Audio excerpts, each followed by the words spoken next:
Crazy. Yeah. Yeah, one of the questions that I wanted to ask, and I'm glad you brought it up, was about Tel Aviv. Looking back, and if you were to compare the startup scene from there to here and how our scene has progressed over the last 9 years, I mean, how do the two compare? Oh God, it's so different. Entrepreneurship in Tel Aviv is like, well, in Israel in general, it's just kind of woven into the fabric of the country, because of the long history of companies coming out of Israel, out of this sort of, high tech sector. The high tech companies in Israel generally were founded by former military veterans who had worked in super, super, super secret or super high tech military technologies. And they had this whole internal network and they were connected with each other. And there was just a lot of really interesting companies that would come out of that, and they formed the backbone of the technology sector in Israel. And there's other tech as well besides military technology. There's a lot of agriculture technology because of the desert. And anyway, Israel is just a very interesting scene for technology. And so it feels very much like it's a tech town. Whereas coming to Hampton Roads, I was looking for it. It didn't like come into, it wasn't there to find. That Was word it Waze is Waze? interesting. Yeah. Wasn't Waze? Waze is an Israeli company, so is Wix. Yeah. Interesting. Yeah. So, with that, I mean, do you think I'll just jump right in. Do you think that our area is moving in the right direction, or do you? Well, it's like, what's the direction? I mean, that's something that I question. It's like, what does Hampton Roads want to be? When it grows up or now or whatever, what is a startup ecosystem for Hampton Roads? It has to be its own thing. It has to be unique. So I think since I've been here, I can't believe I'm coming up on, it'll be 9 years I've seen sort of a lot of the same things tried, but like repackaged with a different name. There's been momentum towards bringing people together who are working in this. So there's a lot more collaboration, a lot more connection between resources. I think everybody understands that you can't silo things and you can't, keep like a competition to one particular city. For example, on the peninsula, right? That was a big deal to get all of the municipalities to sign that big MOU a few years ago that every city was contributing to the funding of Start Peninsula. And I don't know if that's still the case now, but that was a big deal. And that was something that I felt was like a huge milestone for this area. Yeah, they just signed another 5-year extension to that. So that's great. Yeah.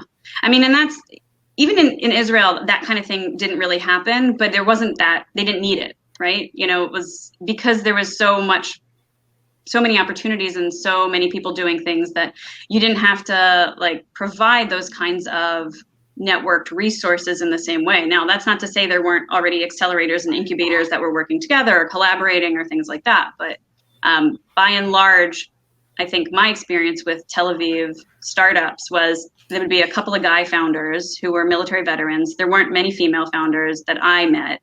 I'm sure that's changed. I mean, I was a part of a women entrepreneur group, and there was a lot of people, but I would go to events and it would be primarily male.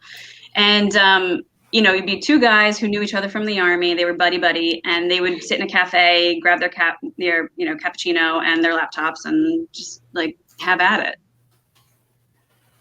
And that's something that you don't see here. Is it because the types of that people throw around, the military tourism port type of thing is that thing? I mean, is it just because, the word, like I jokingly say this, and sometimes I feel like it's true. Like before I came on the scene, I feel like the word startup was frowned upon, and then I made it popular in this area.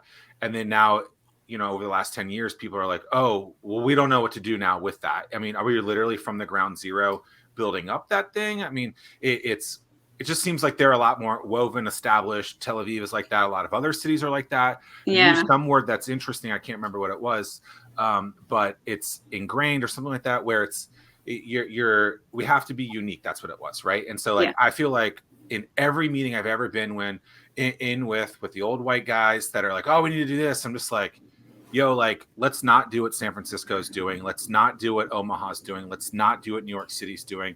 That there's nothing unique about that. And it's interesting that I ended up writing a book about, called Anomaly, because I wasn't really thinking about that at the time, but you have to be unique, and that's what makes you unique.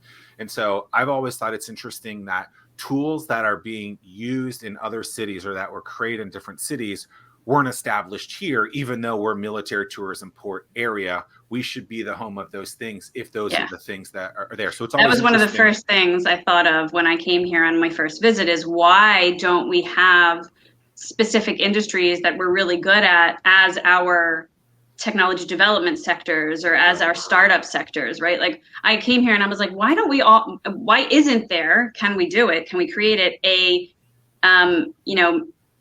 like a nautical type, water thing, right? But that's happening now, right? That's happening now. Yeah, like why is a Yelp not created here? Why, like some sort of like tourism-based thing? If tourism is such a big thing here, multi-billion-dollar market, right? Why the beach, you then technology-wise? Beach technology companies, things for innovations for the beach. So like Swimways, for example, Swimways was from here. That's a water company, right? Water-related toys and stuff. So. There